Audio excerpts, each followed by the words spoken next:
ఖమ్మం జిల్లా కురుక్షేత్రాన్ని తలపిస్తుంది. వెలుగుమట్ల భూ నిర్వాసితుల 2 వారాల పోరాటంలో జాగృతి అధ్యక్షురాలు కవిత ఎంట్రీతో ప్రస్తుతం ఆ పోరాటం ఉధృత రూపం దాలుస్తోంది. ఏకంగా ప్రస్తుతం కవిత నిరాహార దీక్ష కూడా దిగారు. ప్రస్తుతం ఉదయం 9 గంటల నుంచి తమ పోరాటాన్ని అయితే కొనసాగిస్తున్నారు. ఇప్పటికే 43 మంది కార్యకర్తలను కూడా పోలీసులు అరెస్ట్ చేసి పలు పోలీస్ స్టేషన్లకైతే తరలించారు. అరెస్ట్ అయిన తదనంతరం మళ్ళీ అంబేద్కర్ భవన్కు చేరుకున్న కవిత మళ్ళీ నిరాహార దీక్షకు దిగడం సంచలనంగా మారింది. ప్రస్తుతం జాగృతి అధ్యక్షురాలు కవిత మనతో ఉన్నారు. ఆమెతో మాట్లాడి పూర్తి విషయాలు తెలుసుకునే ప్రయత్నం చేద్దాం. వెలుగుమట్ల భూ నిర్వాసితులను కవిత రెచ్చగొడుతున్నారు, శాంతి భద్రతకు విఘాతం కలిగిస్తున్నారంటూ 43 మంది మీ పార్టీ కార్యకర్తలను కావచ్చు, మీ సంస్థ కార్యకర్తలను ఇప్పటికే పోలీసులు అరెస్ట్ చేశారు. ఇప్పటికైనా రెచ్చగొట్టడం మానుకోవాలని గత కొద్దిసేపు క్రితం పోలీస్ శాఖ నుంచి ఒక ప్రకటన విడుదలైంది. మీరు ఏం చెప్తారు? రెచ్చగొట్టేదేముందండి, భూములు గుంజుకున్నది వాళ్ళు, భూమి లేనటువంటి వాళ్ళ కోసం పోరాటం చేస్తున్నది మేము. మంచి మాట కొద్ది చెప్తే వినంది వాళ్ళు, అందుకనే రోడ్డు మీదకి వచ్చి పోరాటం చేసింది మేము. మరి అక్కడ రోడ్డు మీద కూడా అరెస్ట్ చేసింది కాబట్టి వాళ్ళు శాంతియుతంగా దూరం వచ్చి అంబేద్కర్ భవనంలో చేస్తున్నాం.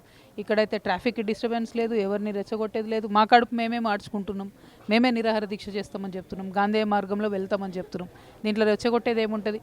ప్రజలకి జరిగిన మోసాన్ని ఖచ్చితంగా రాష్ట్ర వ్యాప్తంగా ఎండగడతాం, ప్రభుత్వం యొక్క వైఖరిని ప్రశ్నిస్తాం. దానికి ఇంతమంది మీద వేధించి ఇంతమందిని చాలా దారుణంగా కొట్టారండి. ఆడవాళ్ళని కొట్టారు, చిన్న పిల్లలను చూడకుండా కొట్టినారు. 18 ఏళ్ళ అబ్బాయి మీద కూడా కేసు పెట్టినటువంటి సందర్భం మీ అలా చూస్తున్నాం.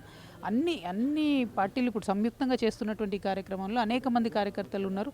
చాలామంది మీద కూడా కేసులు పెట్టిండ్రు. ఇది దారుణం, అన్యాయం. ఒక పక్క వాళ్ళు బాధలో ఉన్నారు, వాళ్ళ ఇల్లు పోయి వచ్చి ఇక్కడ ఈ హాల్లో పడేసిండ్రు, ఇక్కడ ఫెసిలిటీస్ లేవు. మీరు చూస్తున్నారు, మీకు అందరికీ తెలిసిన విషయమే. కలెక్టర్ గారు రారు, కనీసం ఒకసారి ఆర్డీఓ రాడు, కనీసం చెక్ చేయడానికి ఎవరు రారు. అంటే ఇందులో తోలేసి వదిలేసిర్రు అన్నట్టు వాళ్ళని. సో అటువంటి సందర్భంలో గాంధేయ మార్గం తప్ప మాకు ఇంకో మార్గం కనపడలేదు. సో వెలుగుమట్ల అనేటటువంటి మా ఊర్లో ఉన్న నష్టానికి గురైనటువంటి మా ఆడబిడ్డలందరూ కూడా అండగా నిలబడడానికి ఈ నిర్ణయం తీసుకున్నాం. నేను రెచ్చగొడితే రెచ్చిపోవడానికి వాళ్ళ అమాయకులు కాదు, వాళ్ళు బాధితులు, బాధలో ఉన్నటువంటి వాళ్ళు. వాళ్ళ బాధ చూసి దుఃఖమాగక మేము సపోర్ట్ చేస్తున్నాం తప్పితే వాళ్ళని రెచ్చగొట్టే అవసరం మాకు లేదు.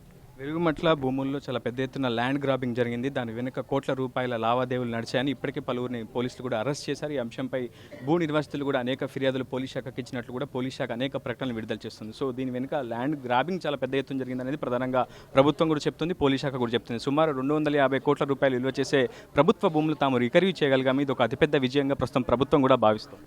ఇప్పుడు ఆ రికవరీ చేసి వాళ్ళు ఎవరికి ఇస్తారు చెప్పండి? ఆ రికవరీ చేయడానికి అది ఫస్ట్ ఆఫ్ ఆల్ ప్రభుత్వం భూమి కాదు, భూదాన్ ల్యాండ్ మీరు రికవరీ చేసిండ్రు. మీ ప్లాన్ ఏంది? దాంతో ఏమైనా గ్యారంటీ ఇస్తారా? అక్కడ మీరు పెద్ద బిల్డింగ్లు కట్టమని, అది పెద్ద కాంట్రాక్టర్లకు ఇవ్వమని ఏమైనా మీరు మాటిస్తారా? అది భూదాన్ ల్యాండ్, పేదవాళ్ళ ల్యాండ్. ఇప్పుడు అక్కడ నుంచి మీరు ఎవరెవరి ఇల్లు అయితే కూలగొట్టినరో అందులో పేదవాళ్ళే లేరా? ఉన్నారు కదా. 750 ఇండ్లు కూలగొట్టినరు. అందులో ఎంతమంది అర్హులు ఉన్నారని వాళ్ళు అనుకుంటున్నారు? అది కనీసం ఎంక్వైరీ చేయాలి కదా, జ్యుడిషియల్ ఎంక్వైరీ చేయండి. అసలు టోటల్ 62 ఏకర్స్ అన్నారు ఫస్ట్ భూదాన్ ల్యాండ్. ఎక్కడ పేపర్ మారిందో తెలియదు, ఆ 30కి వచ్చింది. ఇప్పుడు ఆ 30లో కూడా ఇంకా 4 ఎకరాలు తక్కువ ఉన్నది అంటున్నారు, 24 ఉందంటున్నారు. అందులో ఉన్న పేదవాళ్ళందరినీ బయటపడేసిండ్రు. ఎందుకోసం, ఎవరి కోసం క్లెయిమ్ చేస్తున్నారు ఆ ల్యాండ్ని? వాళ్ళు మొత్తం చెదును చేసి రెడీగా పెట్టారు. ఏ ప్రాజెక్ట్ కోసం, ఏ ప్రైవేట్ వ్యక్తుల కోసం చేస్తున్నారు చెప్పాలి. అందుకే మేము సింగిల్ పాయింట్ ఎజెండాతో నిరాహార దీక్ష చేస్తున్నాం. ఈ వెలుగుమెట్లలో ఎవరైతే ఇల్లు మీరు అక్కడ ల్యాండ్లో తీసేసిండ్రో అదే ప్లేస్లో మళ్ళీ వాళ్ళకి బిల్డింగ్ కట్టి ఇవ్వాలి, వాళ్ళకు ల్యాండ్ ఇవ్వాలి, బిల్డింగ్ కట్టి ఇవ్వాలి. ఇదొకటే సింగిల్ డిమాండ్. ఎందుకంటే అది పేదల భూమి, పెద్దలకు ఇవ్వడానికి లేదు. పేదవాళ్ళంటేనే కాంగ్రెస్ పేటెంట్ అని చెప్పి మంత్రి పొంగులేటి శ్రీనివాసరెడ్డి స్పష్టం చేశారు. 15వ తేదీలోపు ఖచ్చితంగా అత్యంత సుందరంగా ఇందిరమ్మ ఇల్లు నిర్మిస్తాం, వాటర్ ఫెసిలిటీ కల్పిస్తాం, విద్యుత్ సౌకర్యం కల్పిస్తాం, అన్నీ కూడా ఎటువంటి లోటుపాటు లేకుండా అక్కడ ఉన్నటువంటి భూ నిర్వాసితులకు సరైనటువంటి న్యాయం కాంగ్రెస్ పార్టీ చేస్తుందని చెప్పి మంత్రులు స్పష్టంగా చెప్తున్నారు. ఈరోజు తుమ్మల నాగేశ్వరరావు కూడా సీఎం రేవంత్ రెడ్డిని కలిశారు. ఖచ్చితంగా ఇందిరమ్మ ఇల్లు ఇవ్వడం పట్ల వెలుగుమట్ల భూ నిర్వాసితులు అందరూ కూడా ప్రశంసలు వ్యక్తం చేస్తున్నారు, హర్షాతిరేకాలు వ్యక్తం చేస్తున్నారని స్వయంగా మంత్రి కార్యాలయం నుంచి కూడా ఒక ప్రకటన విడుదలైనటువంటి సిచ్యువేషన్. సో వాళ్ళకి మీరు ఏం చెప్తారు కదా? వెలుగుమట్ల భూ బాధితులు వాళ్ళైతే హర్షం వ్యక్తం చేస్తలేరు, వాళ్ళైతే యుద్ధం చేసుకుంటూ వచ్చారు పోలీసు వాళ్ళతో పొద్దున్న నుంచి. ఒకవేళ బాధితులకు నచ్చి మాకు అక్కడే మీరు కట్టించే డబుల్ బెడ్రూమ్ ఇండ్లు బాగున్నాయన్న రోజు విరమిస్తాం, మాకేం ఇబ్బంది లేదు. 15వ తారీఖు ఎంతో దూరం లేదు కదా, అంతవరకు మేము ఇక్కడే ఉంటాం, అంతవరకు దీక్ష చేస్తూనే ఉంటాం.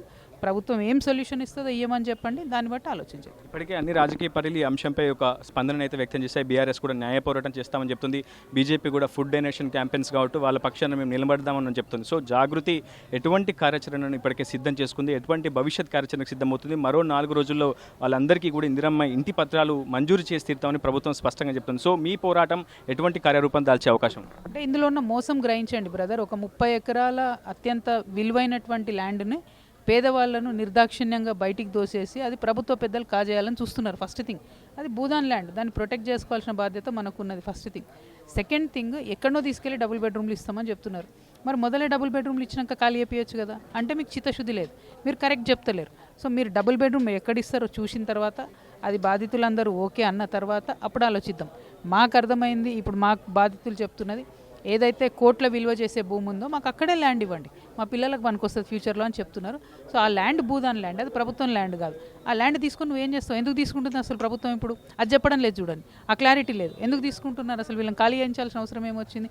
అదే చోట పేదవాళ్లకు ఇల్లు ఇవ్వాలనేది మా ప్రధాన డిమాండ్. దానికోసం ఫైట్ చేస్తాం. కార్యాచరణ మీరు చూస్తున్నారు, నిరాహార దీక్ష చేస్తున్నాం, మేము చేస్తూనే ఉంటాం. ప్రభుత్వం కరెక్ట్గా డెసిషన్ తీసుకొని పేదవాళ్ళకి ల్యాండ్ ఇచ్చేంత వరకు సేమ్ ప్లేస్లో ఇవ్వాలన్నది. గత కొన్ని గంటల క్రితమే మీరు అరెస్ట్ అయ్యారు, మళ్ళీ పోలీస్ బలగాలు చాలా పెద్ద ఎత్తున దిగుతున్నాయి, మళ్ళీ మీరు అరెస్ట్ అయ్యే అవకాశం ఉంటుంది. సో ఎటువంటి సిచ్యువేషన్స్ ఎదుర్కోవడానికైనా సిద్ధమా కవిత? ఇప్పుడు ఇది అన్యాయం అండి, ఇక్కడ అరెస్ట్ చేయడానికి ఏం లేదు. నేనేం చేస్తలేను, ట్రాఫిక్ డిస్టర్బ్ చేస్తలేను, ఎవరినేం అంటలేను, నా కడుపు నేను మార్చుకుంటున్నా.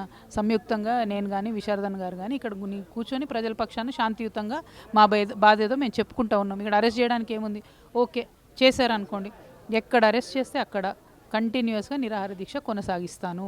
నా తరఫున నేను చెప్తున్నాను, కంటిన్యూస్గా నిరాహార దీక్ష కొనసాగిస్తాను. Thank you. మొత్తంగా ఇల్లు కూల్చి వేసిన చోటే ఖచ్చితంగా వాళ్ళకి పక్కా ఇల్లు నిర్మించి ఇవ్వాలని చెప్పి కవిత డిమాండ్ చేస్తున్నారు. ఖచ్చితంగా డిమాండ్ల సాధన కోసం తను ఎంతకైనా తెగిస్తానని చెప్తున్నారు. ఇప్పటికైతే నిరాహార దీక్ష కూడా ఆమెకు దిగారు. ఎంతసేపు అయినా సరే తాను ఇక్కడే కూర్చుంటానని కలెక్టర్ స్వయంగా వచ్చి, రెవెన్యూ శాఖ అధికారులు స్వయంగా వచ్చి ఒక హామీ ఇవ్వాలని కూడా కవిత డిమాండ్ చేస్తున్నారు. ఇది వీళ్ళు స్నానరవుతూ ఇప్పుడు ఉదయ RTV ఖమ్మం నుంచి. అసలైన తొలి వెలుగు. ఫాలో వాట్సాప్ @తొలి వెలుగు official.